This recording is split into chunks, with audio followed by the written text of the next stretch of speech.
Hi hello నమస్తే. నేను మీ doctor Kalidas మైత్రి. ఈరోజైతే సమ్మర్ అయితే వచ్చేసింది. సమ్మర్ వచ్చేసిందంటే ఏసీ, ప్రతి ఇంట్లో ఏసీ రన్ అవ్వాలి. ఈ ఏసీ మాత్రం ఈ సమ్మర్లో మనకు ఎలాంటి హెల్త్ ప్రాబ్లమ్ని తీసుకొస్తుంది, ఆ హెల్త్ ప్రాబ్లంలోనే ఈ వీడియోలో తెలుసుకుందాం. Today's video.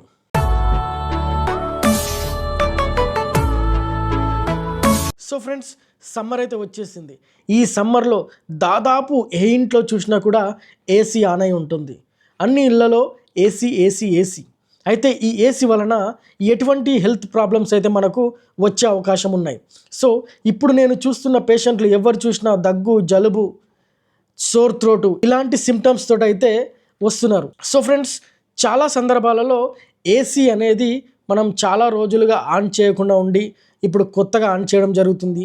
లేదా ఈ సమ్మర్లో ఏసీ ఆన్ చేయడం అనేది అంటే మనం బయట హాట్ వెదర్లలో తిరిగి వచ్చి సడన్గా కూల్ టెంపరేచర్లోకి వెళ్తాం కాబట్టి అది మన శరీరం పైన ఏ విధమైన ప్రభావం చూపిస్తుంది.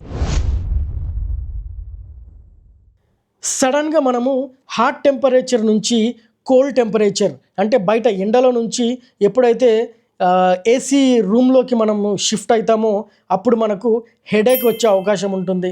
ఒళ్ళంతా ఫ్యాటిక్ అంటే నీరసంగా ఉండే అవకాశం. అదేవిధంగా డిహైడ్రేట్ అయిన ఫీలింగ్ వస్తుంది, దాహం వేసినట్టు అనిపిస్తుంది. ఇవైతే ఎప్పుడైతే మనం ఎండ నుంచి ఏసీ రూమ్లోకి సడన్ షిఫ్ట్ అవుతామో. అదేవిధంగా డ్రై స్కిన్ కూడా డ్రై అయ్యే అవకాశం ఉంటుంది. ఐస్ కూడా డ్రై అయ్యే అవకాశాలు ఉంటాయి. ఐస్ డ్రై అవ్వడమే కాకుండా ఇచ్చినెస్గాను ఉంటుంది. సో ఐ ఇచ్చింగ్ కూడా అవుతుంది. ఇదే కాకుండా ప్రొలాంగ్డ్గా అంటే చాలాసేపటి వరకు మనము అలాగే ఏసీకి ఎక్స్పోజ్ అయితే మన నేసల్ ప్యాసేజ్ అనేటివి కూడా డ్రై అయ్యే అవకాశం ఉండి ఇన్ఫెక్షన్స్ అవ్వడానికి మాత్రం చాలా చాలా చాలా ఎక్కువ ఛాన్సెస్ అయితే ఉంటాయి. సో ఇవి కామన్గా వచ్చే సిమ్టమ్స్. అయితే చిన్నపిల్లలలో, ముసలి వాళ్ళలో ఎటువంటి సిమ్టమ్స్ వచ్చే అవకాశం ఉంది? చిన్నపిల్లలలో అయితే దగ్గు, సోర్ థ్రోటు, జ్వరము ఈ విధంగా వచ్చే అవకాశం అయితే ఖచ్చితంగా ఉంటుంది చాలా సందర్భాలలో. అయితే పెద్దవారిలో అంటే వయస్సు పైబడిన వారిలో అయితే ఎవరికైతే ఆర్థరైటిస్ ఉంటుందో వాళ్ళ జాయింట్స్లో పెయిన్ రావడం కానీ, మజిల్ వీక్నెస్ ఉండడంలో కానీ, నీరసంగా ఎక్కువ అయిపోవడం కానీ లక్షణాలు కనిపించే అవకాశం అయితే ఉంటుంది. అదేవిధంగా పెద్దవారిలో కూడా చిన్నపిల్లల వలె సోర్ థ్రోటు, ఒకవేళ పెద్దవారికి సిఓపిడి పల్మనరీ డిసీజెస్ ఉన్న, అస్తమా లాంటి డిసీజెస్ ఉన్న అవి ఎక్కువ అయ్యే అవకాశం అయితే ఈ ఎండాకాలంలో ఏసీ షిఫ్ట్ అవ్వడం వలన అంటే సడన్గా ఎండ నుంచి ఏసీ రూమ్లోకి రావడం వలన లేదా మన బాడీ ఎండ నుంచి సడన్గా ఏసీకి షిఫ్ట్ అవ్వడం వలన ఈ విధమైతే మార్పులు తెచ్చుకునే అయితే అవకాశం ఉంటుంది. కోల్డ్నెస్కి సడన్ షిఫ్ట్ అవ్వడం వలన కూడా చాలామంది ఎల్డర్ పీపుల్లలో రక్తనాళాలలో మార్పులు వచ్చి బీపీ ఫ్లక్చువేషన్స్ వచ్చే అవకాశం అయితే కొన్ని సందర్భాలలో అయితే కనిపించే అవకాశం ఉంటుంది. ఇలాంటి సిమ్టమ్స్ కానీ మీకు ఏసీని అవాయిడ్ చేసుకుంటే, ఏసీని మానిటర్ చేసుకుంటే కానీ మీకు తగ్గిపోయే అవకాశం ఉంటుంది. కాకపోతే తగ్గని సందర్భాలలో మాత్రం మీరైతే ఖచ్చితంగా డాక్టర్ని అయితే సంప్రదించాలి. సో ఇలాంటి ప్రాబ్లమ్స్ రాకుండా ఉండడానికి ఏం చేయాలి? ఫస్ట్, మనము వెంటనే ఎండపూట వచ్చిన తర్వాత సడన్గా ఏసీ రూమ్లో వెళ్ళకుండా కాసేపు అలా నార్మల్ టెంపరేచర్ ఉండే రూమ్లో కాసేపు ఉండి ఆ తర్వాత ఏసీ రూమ్లోకి వెళ్ళడం అనేది చాలా మంచిది. అండ్ ఏసీ టెంపరేచరు మరీ లోలో పెట్టుకోకుండా, చాలామంది అయితే లో అని పెట్టేస్తూ ఉంటారు. లోలో పెట్టకుండా 24 to 26 డిగ్రీ సెల్సియస్లో ఉండేటట్టు అయితే చూసుకోండి. ఈ ఏసీ అనేది చాలా సందర్భాలలో ఆ రూమ్లో ఉండే ఎయిర్ని మాత్రం అంటే తేమ లేకుండా చేస్తుంది. ఈ తేమ లేకుండా చేయడం వలన కూడా ముక్కులో మనకు ఈ నాజల్ ప్యాసేజ్ అనేటివి డ్రై అయిపోయి ఇన్ఫెక్షన్ వచ్చే ఛాన్సెస్ మాత్రం చాలా ఉండే అవకాశం ఉంటుంది.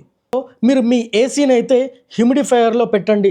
లేదా హ్యూమిడిఫైయర్ లేని సందర్భంలో మీ రూమ్లో ఒక బౌల్ ఆఫ్ వాటర్ని ఆ విధంగా ఓపెన్గా పెట్టేసేయండి. ఎందుకంటే గాలిలో తేమ వచ్చే అవకాశము ఆ నీటి వలన వచ్చే అవకాశం అయితే ఉంటుంది. అండ్ ఏసీ రూమ్లలో ముసలి వాళ్ళను అంటే వయసు పైబడిన వాళ్ళను, చిన్నపిల్లలను ఏసీని డైరెక్ట్గా తగిలేటట్టు కాకుండా ఏసీ కొద్దిగా ఇండైరెక్ట్గా తగిలేటట్టు అయితే వాళ్ళని పడుకోబెట్టడం కానీ, కూర్చోబెట్టడం కానీ ఇలాంటివి అయితే చేయండి. అప్పుడు వాళ్ళకు రెస్పిరేటరీ సిమ్టమ్స్ కానీ, ఇన్ఫెక్షన్స్ కానీ అందుగా చెప్పిన సిమ్టమ్స్ అయితే రాకుండా అయితే మనము జాగ్రత్త పడవచ్చు. సో ఈ విధంగా ఎక్కువ ఏసీకి ఎక్స్పోజర్ అవ్వడం వలన డ్రై స్కిన్ కూడా అయ్యే అవకాశం ఉంటుంది. ఇక డ్రై స్కిన్ అంటే మీకు తెలుసు, అలోవెరా జెల్స్ కానీ, కోకోనట్ ఆయిల్స్ కానీ ఇలాంటివి కానీ వాడొచ్చు. అండ్ మెయిన్ ఇంపార్టెంట్ థింగ్, ఒకవేళ మీరు ఏసీని చాలా నెలల తర్వాత యూజ్ చేస్తున్నట్లయితే ఖచ్చితంగా సర్వీస్ చేసిన తర్వాతనే యూజ్ చేయండి. ఎందుకంటే అందులో ఉండే డస్ట్ పార్టికల్స్ వలన ద్వారా కూడా ఈ ఏసీ హీట్ ఎక్స్చేంజ్ కన్నా ఆ డస్ట్ పార్టికల్ వలన కూడా ఎక్కువ రెస్పిరేటరీ ఇన్ఫెక్షన్ వచ్చే అవకాశము చిన్నపిల్లల్లో, పెద్దవారిలో అయితే ఖచ్చితంగా వచ్చే అవకాశం అయితే ఉంటుంది. ఇప్పుడు ఏసీలోనే ఉండడం కాదు, అప్పుడప్పుడు ఇండోర్లో కూడా కొద్దిగా యాక్టివ్గా ఉండండి. అంటే బయట నార్మల్ రూమ్లలో కూడా కొద్దిగా యాక్టివ్గా అయితే ఉండండి. ఒక సన్నటి బెడ్షీట్ అయితే కప్పుకోండి. ఇది మీకు చాలా సేఫ్ని అయితే ఉంచుతుంది. మందిలో హీట్ టాలరెన్స్ అంటారు. అంటే ఎక్కువసేపు ఏసీలో ఉండి వాళ్ళు ఎండకు బయటకు వెళ్తే వాళ్ళు తట్టుకోలేరు అనమాట. అలాంటి హీట్ టాలరెన్స్ ఎక్కువసేపు ఏసీకి ఎక్స్పోజ్ అవ్వడం వలన కూడా రావచ్చు. వారు ఎలా చేయాలంటే ఏసీ రూమ్ నుంచి బయటకు వచ్చి ఒక నార్మల్ టెంపరేచర్లో కాసేపు ఉండి ఆ తర్వాత బయటకైతే వెళ్ళండి. ఈ విధంగా అయితే మనము ఏసీ అంటే సమ్మర్లో ఏసీ నుంచి వచ్చే ప్రాబ్లమ్స్ వలన మన ఆరోగ్యాన్ని అయితే జాగ్రత్తగా చూసుకోవచ్చు. సో ఫ్రెండ్స్, మనమైతే ఏసీ నుంచి ఈ సమ్మర్లో వచ్చే ప్రాబ్లమ్స్ నుంచి ఏ విధంగా అయితే మన ఆరోగ్యాన్ని జాగ్రత్తగా కాపాడుకోవాలో ఈ వీడియోలో అయితే తెలుసుకున్నాము.